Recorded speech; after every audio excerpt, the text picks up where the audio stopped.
और ऐसे कुछ चीज़ें पलती हैं वहाँ कि जो उन्हीं के दलाल हैं, उन्हीं के पाले हुए गुंडे हैं, उन्हीं के हाथों मर भी जाती हैं।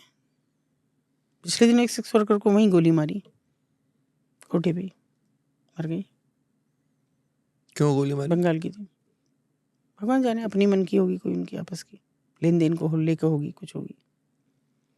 पश्चिम बंगाल की थी, मर गई, जरा सी देर लगी। सैकड़ों मुकदमे में नहीं करा रखे थे दसियों। तो ऐसा नहीं है कि इनके भी दुश्मन नहीं होते, दुश्मन इनके भी होते हैं, आपस में ही होते हैं। क्योंकि देखिए राइवलरी क्या है, जब आपका एक बिजनेस का जुड़ जाएगा तब फिर हो जाएगी वो दुश्मनी।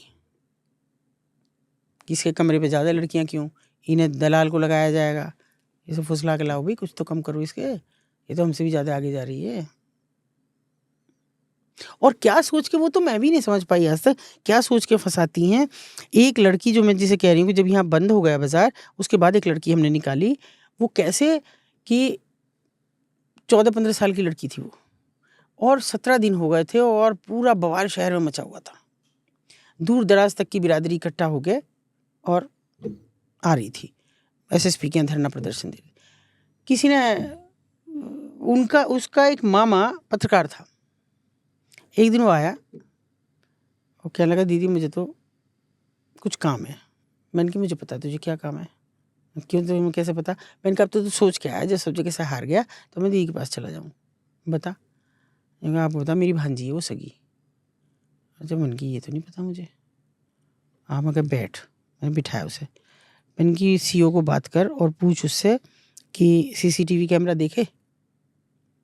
उसने कहा हाँ जी, वो तो हमने ला के दिए हैं, 24 कैमरों की फुटेज ला के दी है, तो नहीं दिख रही हमें। मैंने कहा एक बार मुझे भी दिखा दे। तो मैं उससे तो कह दिया, उसने फुटेज मुझे, वो अपना फ़ोन दिया कि आप इसमें देख लो, सारी पड़ी हुई हैं।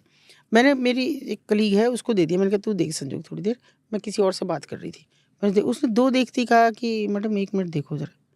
मैंने देखा हाँ ये तो, मैंने कहा ये है तेरी भांजी? हाँ यही है। तो आप देखिए कैसे हो रहा था, ये है और ये है, ये वो बच्ची है, यहाँ एक औरत है, यहाँ एक औरत है कैमरे में। सामने वाली फ़ोन निकालती है, एक छोटा सा पर्स ले रही हाथ में, और 1 सेकंड के लिए फ़ोन करती है। पीछे वाली फ़ोन उठाती है, जैसे ही करती है पीछे वाली उठाती है, वो फिर 1 सेकंड में कुछ कह के, और आगे वाली तो रख लेती है, फिर वो किसी को मिलाती है। तो वो बच्ची यहाँ से निकालती है अपनी हिप में से, पीछे वाली में से, जेब में से फ़ोन निकालती है, और वो भी बात सुन के और जल्दी से रखती है। और उसके बाद अगर वो वहीं कैमरे की फुटेज ख़त्म, फिर नहीं दिख रहा। फिर मैंने कहा भाई ये तो, फिर उसने कहा कि मैम मैं जो बात बता रही हूँ वो देखो ढंग से, ये वो है और ये वो है, 2 महिलाओं के नाम लिया, आप गौर से तो देखो। मैंने देखा हाँ, ये तो वहाँ की बड़ी मतलब सेक्स वर्कर हैं, ये सेक्स वर्कर की क्या ब्रोथल ऑनर है। अरे मैंने कहा ये तो वो है, और ये इनकी बातचीत, और बीच में तेरी भांजी है क्या? हाँ जी मेरी भांजी है। मैंने कहा भैया आज ही भाग जाओ जयपुर, लड़की समझ लो चली गई। खैर इतने उसने बात करी होगी बाहर जाके, सीओ साहब ने अपनी एक गाड़ी भेज के और एक दरोगा भेज के मुझे बुलवाया, हाँ मैडम थोड़ी सी मदद कर दो। मैंने कहा जी क्या करूँ, बता तो दिया, चले जाओ जयपुर। तो बोले मैं मूर्खता की बातें बता रही जो मुझे नहीं कहनी चाहिए, और बड़ी रोज़ रील अपनी डालते रहते हैं वो सज्जन कि आज मैं ये बन गया और आज वो हो गया। बोलते हैं कि वो मैडम एड्रेस तो दे दो।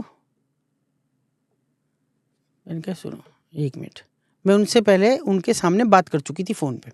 मैंने उस महिला को फ़ोन मिलाया, मैंने कहा कहाँ है भाई? दीदी मैं तो गाँव आई हुई हूँ।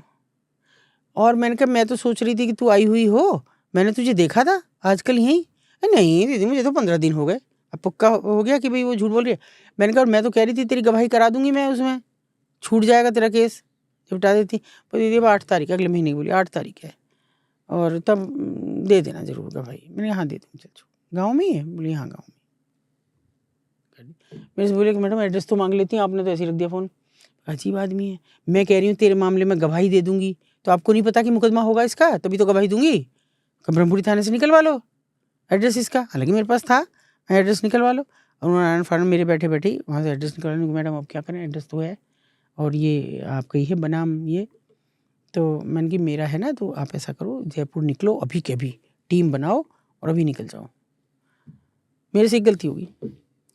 उन्होंने कहा कि भी अपना कोई बंदा भेज दो। मैंने कहा नहीं, कोई रेस्क्यू तो खुद कर लो, चले जाओ, नहीं होगा तो मैं कर दूंगी, पुणे से भी कर दूंगी, चिंता ना करो। वो गए बोलो, उन्होंने 4 या 5 लोगों की टीम बनाई और लड़की बरामद हुई चौथे दिन, उनकी बकौल उनके, और उन्होंने कहा कि मैडम लड़की मिल गई, और ये वहाँ नहीं थी, ये दिल्ली में आशा ज्योति केंद्र में थी। मैंने कहा सर धूप में ना कर रखे मैंने बाल सफ़ेद, जितनी आपकी उम्र है इतना बड़ा मेरा बेटा है, ये भी समझ लो, अगर 38 साल का बेटा है मेरा। और क्या मतलब?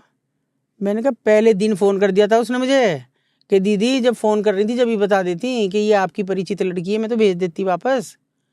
और ये आए इतने सारे मुस्टंडे, मेरे कितने पैसे खर्च करवा दिए, 5 लाख रुपए तो नगद ले लिए, और उसके बाद जयपुर में होटल में स्टे कर रहे हैं सारे, मेरी दारू पी रहे हैं, मेरा ही खाना खा रहे हैं। मैंने कहा सर बद्दुआ लगती हैं, बद्दुआ, मेरे लिए तो बस इतनी दुआ बहुत है कि ये बच्ची वापस आ गई, बस। इतना भी झूठ मत बोलो। उन्होंने क्या शातिरपना करा, दिल्ली आए, स्टेशन पर लड़की को गुमशुदा दिखवाया जीआरपी में कि ये लड़की गुमशुदा लड़की है और कल इसके घर वाले आएंगे, आशा ज्योति केंद्र में भेज दो। उन्होंने भेज दी, अगले दिन उसके घर वालों से उसे रिसीव करा लिया। ये खेल किया, 5 लाख नगद दे के आए। मेरे सामने बोल नहीं सकते, मैं मैसेज करती हूँ उनको बराबर, जब भी वो डालते हैं ना अपना कुछ मैसेज करती हूँ। मैंने कहा सर कुछ पिछली यादें भी कर लिया करो, मेरी भी आदत ख़राब है, फेसबुक पे नहीं लिखना चाहिए पर मैं लिखती हूँ।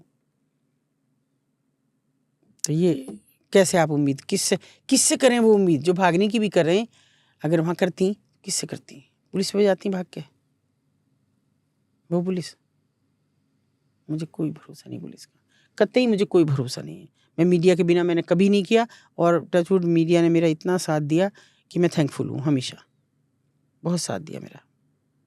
इन 30 सालों में लोग आए गए, मगर मेरा साथ कभी किसी ने नहीं छोड़ा।